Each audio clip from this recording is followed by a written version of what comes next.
Hello, everyone. My name is Christian Eschbach, and welcome to another one of my album reviews. There are some albums that when I get them into my hands and I get to go do the review for it, I smile because I get to say all the things that I've always said. Green Day, American Idiot. Alright, first off, I remember when Green Day first broke out.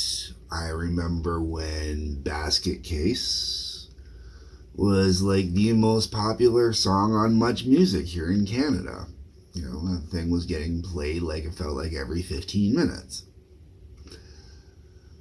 And I remember, I personally never bought the album, but I know a few people that did buy the album, and those few people that did buy the album listened to the album maybe 2 or 3 times, and that was it, because it only had about 3 songs on it worth anything, and those 3 songs just coincidentally ended up as the singles. Now, I haven't listened to that album in a long time, so maybe my opinion has changed on that album since then, I don't know, but I know I borrowed my buddy Matt's when he got his, and I gave it back to him after and said, okay, thanks, that was a thing. American Idiot. I did not buy this album. I don't know how this one ended up in my collection. It either came from Sam or it came from my father-in-law Marty when he was clearing out stuff. Don't know which. Either way, I'm cool with that. I didn't have to buy it to review it. Great. Okay. I will say that I hate this album, but it really does have some choice tracks on it, okay? One of the reasons I hate this album is Overplay. Another reason is Green Day. Another reason is the closest I get to pop punk is the Ramones. Not to say that I'm into hardcore punk or anything like that either. Let's be very clear. When it comes to punk, my real listening to punk basically is the Ramones, the Pistols, and the Misfits, okay? Shocker! Anyways, where I'm going with this. I don't even believe that this should be classified as a punk album. The word punk should not be allowed on this album unless we're going to create the greatest oxymoronic category of all time, prog punk. Yep, that's it, folks, because this is a prog punk album.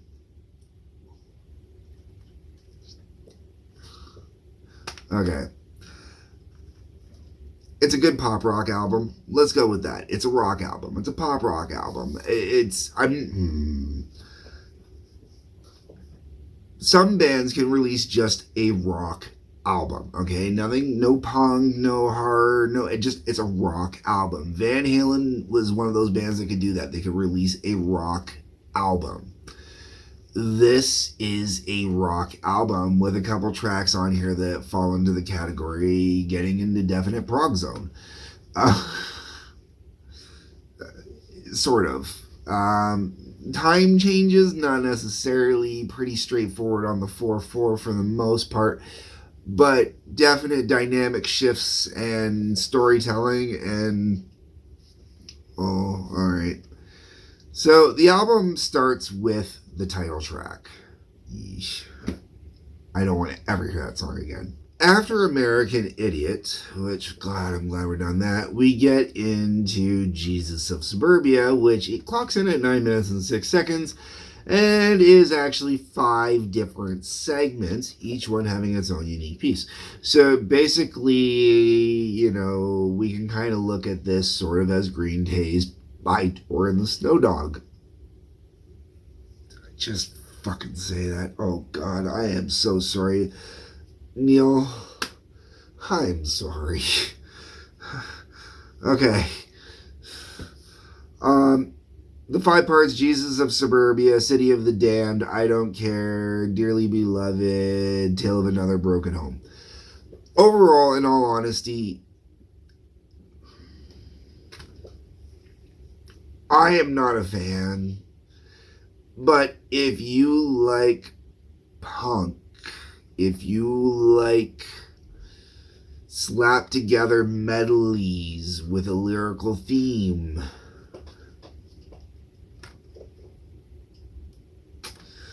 not my thing. Holiday. Okay, so Holiday I actually like a lot more now than I did when I was younger.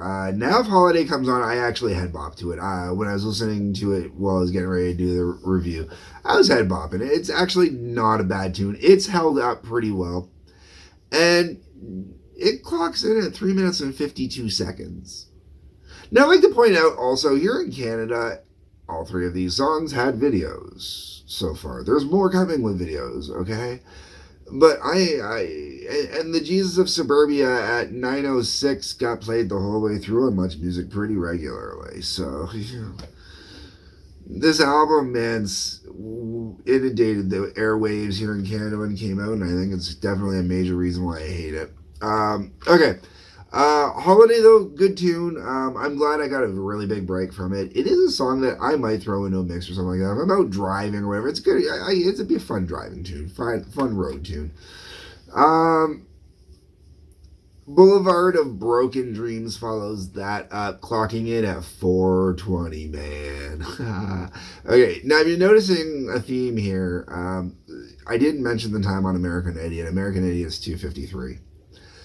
American Idiot so far is the shortest song on here, and technically it is over the golden 2:45 rule. Okay, so far not a song is clocked in anywhere in the golden 2:45 rule.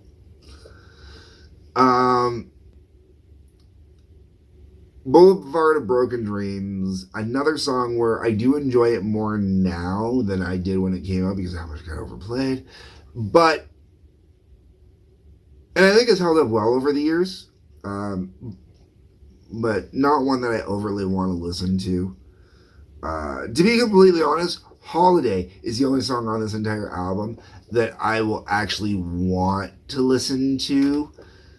The next track up after Boulevard of Broken Dreams is a maybe, and that's Are We Waiting? And Are We Waiting is another good tune. This one clocking in at 2:42. It's the first song to get under that golden marker. If you don't know what the golden marker is, when it comes to radio singles, the golden marker is 2:45. That is the standard.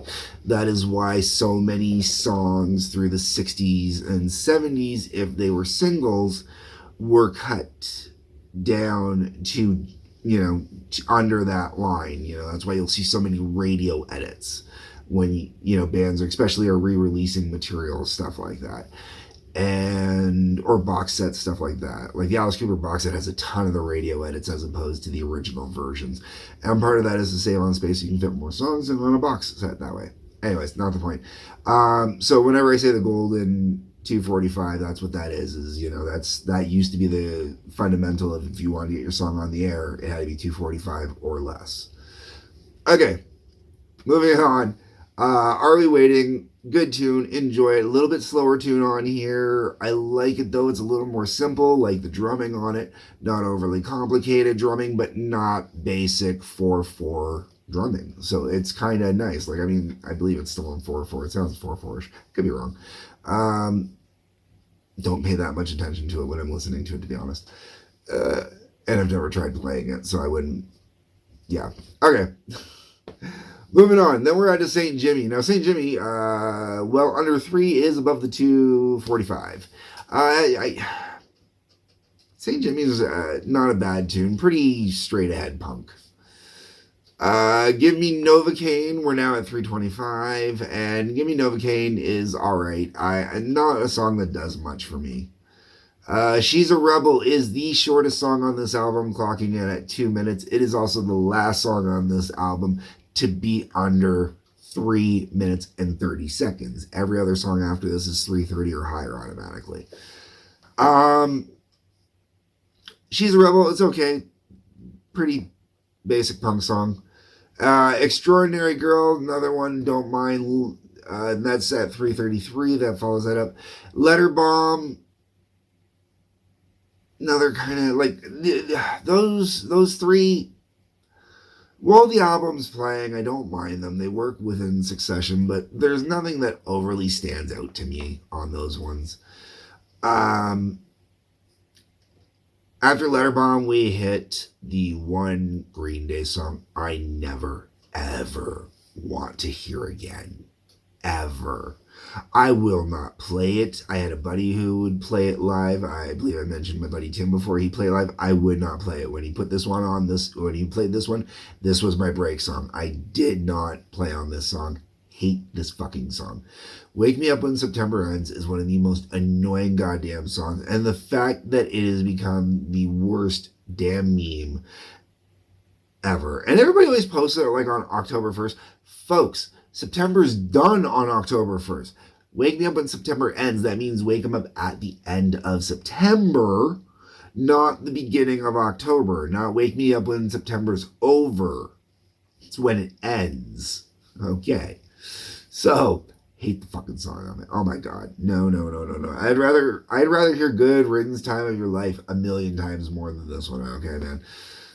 If I end up in hell, there's a high probability this one's playing on the overhead system in hell, okay?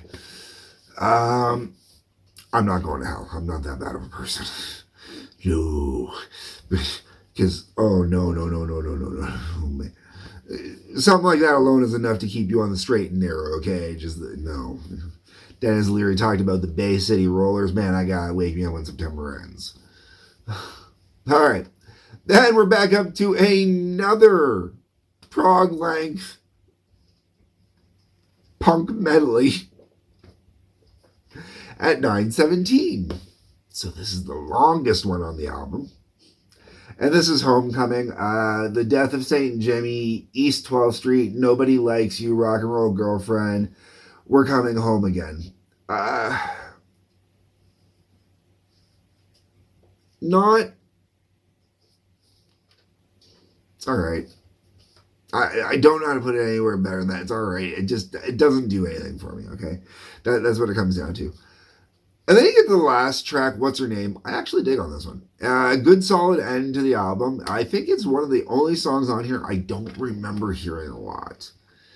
Because the rest of them, my ex-wife had the live album that came out the same time this came out and stuff like that. So I heard a lot of this stuff live as well. What's Her Name? I don't remember that one that well from off of there. When I was hearing it on here, it felt like I was listening to it for the first time. I was really kind of getting into it and enjoying it, which was nice. All right. I also got to mention that this is a concept album. Continuous story the whole way through. Not that I pay that much attention to it. And I didn't. I couldn't tell you the entire story. If someone wants to put it in the comments so other people can know what the story is, you're welcome to. I do like the one thing I miss, man, is people just don't put the artwork into, like, this is something basic, you think, but this actually, when someone takes the time to put together an inside like this, I really kind of appreciate it, especially if it is the actual guy, like, all the different guys in the band. You got the three guys in the band. If it's their three different handwritings putting this together, fantastic. If it's some art person putting it together, that kind of sucks a little bit. I'd rather that it was the band that put this together, like the writing everything down and whatnot. That way it has more of a personal vibe. But it's stuff like that that I really love about CDs. Vinyl as well. Vinyl didn't do the booklets as much as CDs did. That was not a thing. Like, I know there's some out there that did okay. Like The Wall is a prime example, but not where I'm going with that. Okay. Overall, would I recommend this album? Well, possibly. I would recommend it to the right person. If someone came up to me and said, hey man, I really like this album, blah, blah, blah, blah. You're like, go try out that album. You might dig that album. It's pretty cool, man. I'll be honest, my dream job would be to own my own. Well, I have a few dream jobs, but the simplest one would be to own my own record store. And why do I say own my own instead of just work for one? Well, because if I own my own, I can run it the way I want to run it. And I'd like to run a record store the way they used to be run back in the day, You go in the store, There's some turntables there that people can go listen to a vinyl on. There's a CD player or two that people can go listen to the music on, test out albums, see if they like it. Listening stations. Listening stations is a lost art that need to come back in music stores, man. If we had listening stations, it'd make a big difference, I think. Um,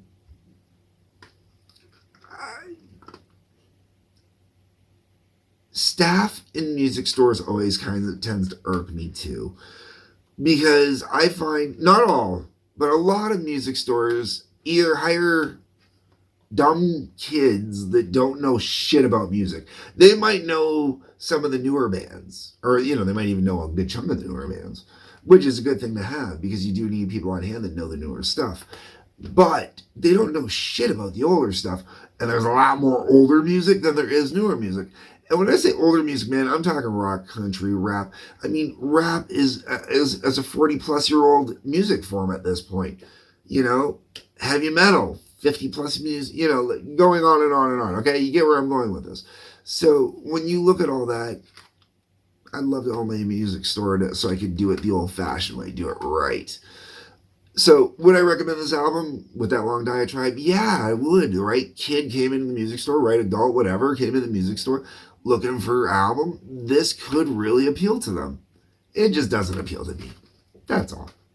Some of it's definitely overplayed. I really hate how overplayed music got. That's one of the major things that killed music in the late 90s, early 2000s, I think, was definitely the major overplay. Major overplay. Okay, folks, that's enough of a ramble. Gone on long enough. I'm impressed that I managed to get this up to as long as I did, considering it's Green Day, and I really don't like this album. Okay, folks, let me know what you think. That's what the comment section's for. Like I said, I'm not saying this is a bad album. It's just not an album for me. Okay, that's where I'm going with that. Hit the like button, the subscribe button, the bell for notifications. There's links below that'll take you to TWA. Please check that out. Project Zero Hour Prototype. I'm pretty sure I put a link below for that too. There's also Patreon. Peace, love, take care.